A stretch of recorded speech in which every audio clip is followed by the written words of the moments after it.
is the post-Paris talks, where to from here for the planet, and over 250 million people displaced from low-lying areas. Our first speaker tonight is Kelly Dent. Kelly leads Oxfam's economic justice team, working on agriculture and sustainable livelihoods, climate change, trade and investment, and labour rights. Her areas of expertise are food crisis, trade and trade-related policies, and labour rights. Kelly has worked with rural communities on trade, labour and women's rights, and in organisations including the Clean Clothes Campaign, the Australian Services Union, and Transnational's Information Exchange. She's written a number of articles and chapters on labour rights and corporate codes of conduct, and she has worked in Sri Lanka, Indonesia, Thailand, Bangladesh, Hong Kong, and the Netherlands.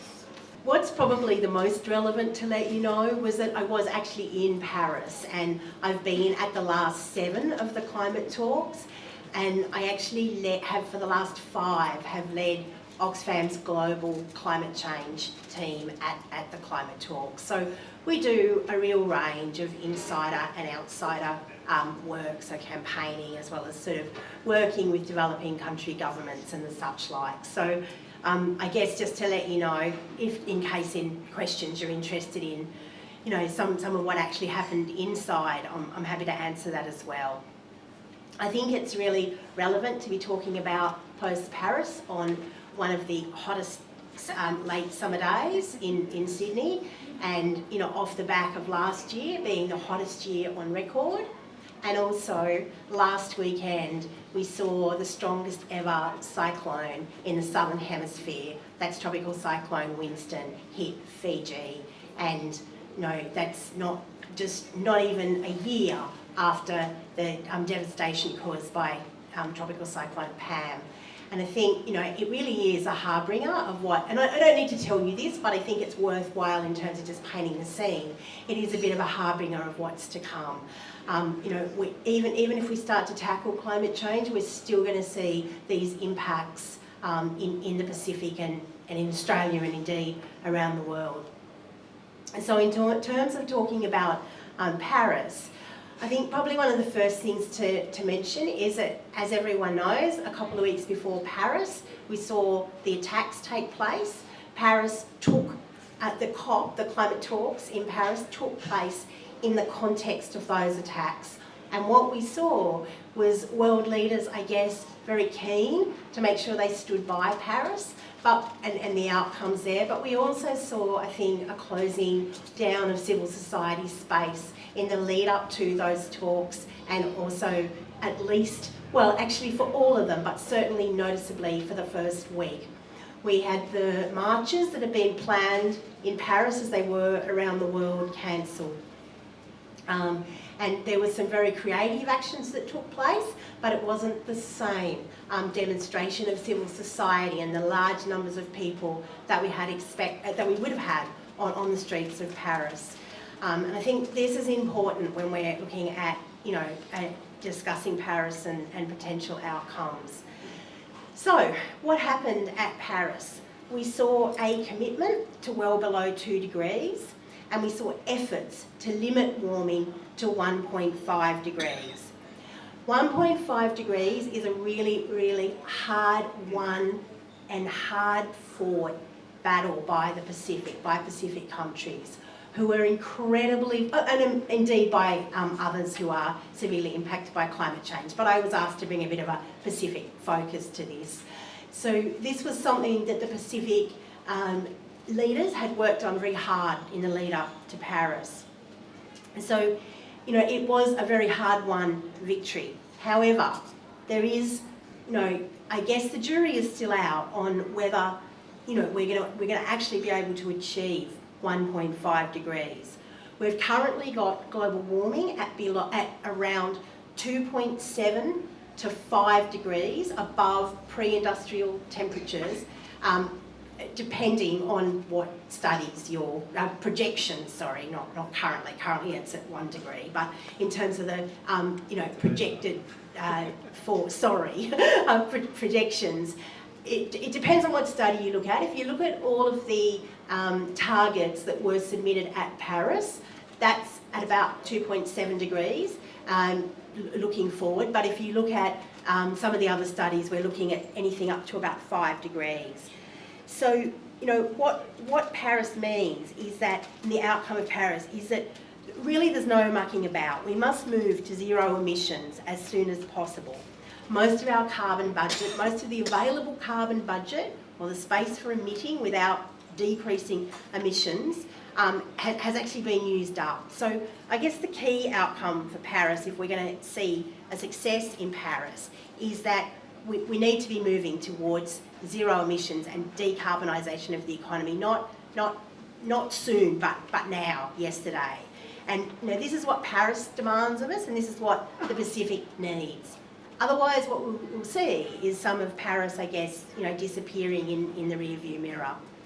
So, in terms of what it means to, you know, get to zero emissions, we hear a lot of talk about technologies. We hear a lot of talk about carbon capture and storage. As yet, this is not proven to be able to capture emissions at scale. So really, the way that we really start to decarbonise the economy, as everyone here knows, is keeping coal in the ground. And this has been a really strong call in Australia, in the Pacific, and in a lot of the more vulnerable and least developing countries, the small island developing states. We're also here about, one of the other outcomes of Paris was net zero emissions by the turn of the century. Now, it's good to have a long-term plan, and that's, you know, really important. It's probably way too far away for a start. And secondly, we have to be really careful when we talk about net zero emissions. I mean, certainly decarbonisation, zero emissions is really important. But we also have to be careful that we don't start to lock up large tracts of land into what we call sinks. And so they kind of, rather than reducing your emissions through less use of fossil fuels, your sinks absorb the emissions. But we need to be careful that in doing so we don't displace Indigenous peoples, marginalised communities, small-scale producers who have really done absolutely nothing to cause climate change, and in many respects are actually, you know, good environmentalists and, you know, stewards of the land. So we need to be careful about some of those. In terms of outcomes, I really want to turn to finance, and I think we often hear the need for reduction of emissions, and this is absolutely essential. Decarbonisation, keeping coal in the ground, this is all vital. But so is finance in terms of your developing countries, particularly your poorer developing countries, your small island states like the Pacific.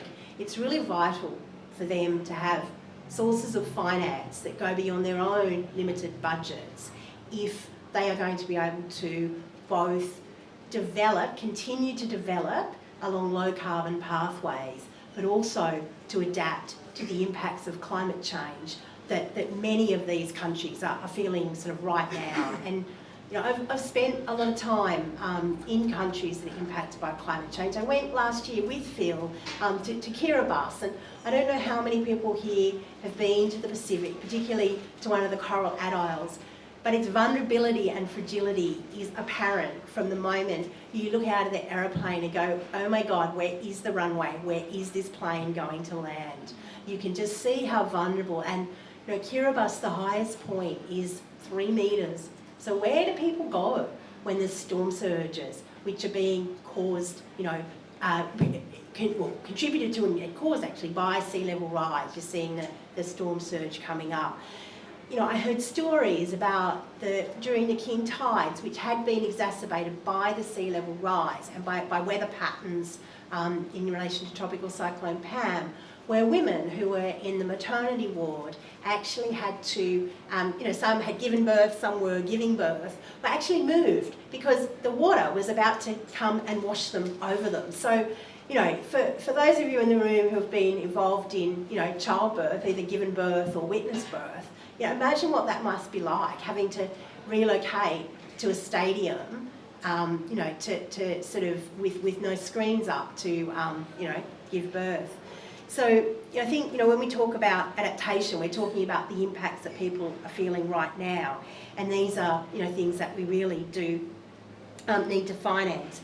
Out of Paris, you may have heard, we saw a figure of $100 billion per year. This actually came out of Copenhagen, but it was extended in Paris to 2025. And then they're looking at setting a new figure of $100 billion a year to be mobilised, as a floor from 2025 onwards. I think, it sounds like a lot of money, but it's really quite tiny. When you consider that the adaptation needs in Africa alone, you're looking at about $50 billion a year. You've also had a lot of studies coming out, really reputable ones, putting the figure at a lot more than that. And then we also hear the need to shift the trillion, so shifting money away from investments in fossil fuels. Out of Paris, we didn't see any provision to look at sources of finance, and this is really important. I mean, if we're going to meet, developing countries are going to meet this amount, we need to be also looking at sources. One immediate source is the redirection of fossil fuel subsidies away from fossil fuels and towards climate finance, and of course, decarbonising economies. But there are other possibilities there as well. Paris also reaffirmed the need to have a balance between adaptation, so adapting to impacts of climate change, and mitigation, which are the emissions, and that's because we see the vast majority of financial flows going into emissions reductions, which are important, but for all the reasons I just spoke about, so is adapting to the impacts that people are feeling now. So we need to see much more of a balance there. One of the missed opportunities for Paris was to get a adaptation target. That was something that looked like it was on the table, but in the end did not materialise.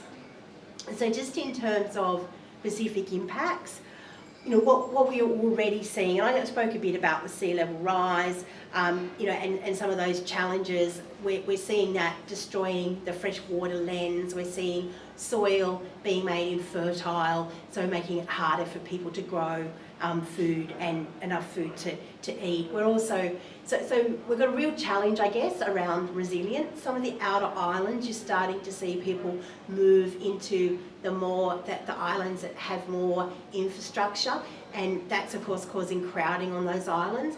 But just simple things like, if you live on an island where there's no electricity and you cook by firewood, and a storm surge washes away all your firewood, how do you eat?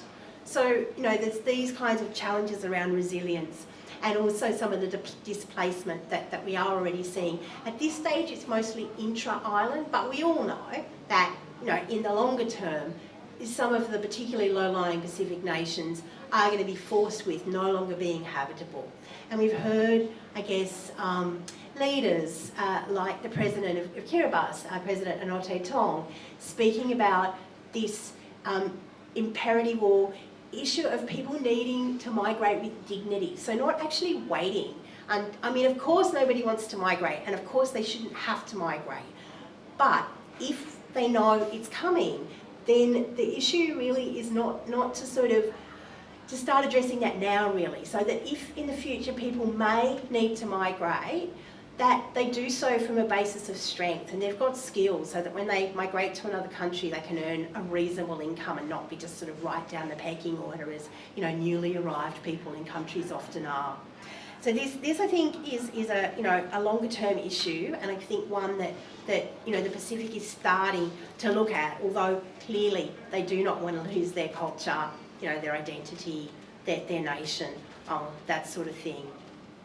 The next issue coming out of Paris that I just wanted to raise was the issue of loss and damage. So I've talked about adaptation, impacts that are being felt now, mitigation, reducing emissions. The third area is the impacts to which it is not possible to adapt. And this is what's often known as loss and damage. And this was a real battlefield in Paris, particularly between the Pacific and some of the more developed countries, in particular the US. And the fact that it's ended up in the agreement, albeit in a very basic form, I think it will be there, and it will be there for some time, and it will be discussed for some time to come. So I won't talk a huge amount about the elections, because I know that that's going to come up both next but also in questions. But I think that we need to certainly see leadership around this decarbonising the economy, making sure that we can meet the 1.5 degrees that the Paris Agreement set, moving towards 100% renewable energy, and I guess ending the fossil fuel influence and capture on politics in Australia. So I won't talk more about that. I know that we'll get some of these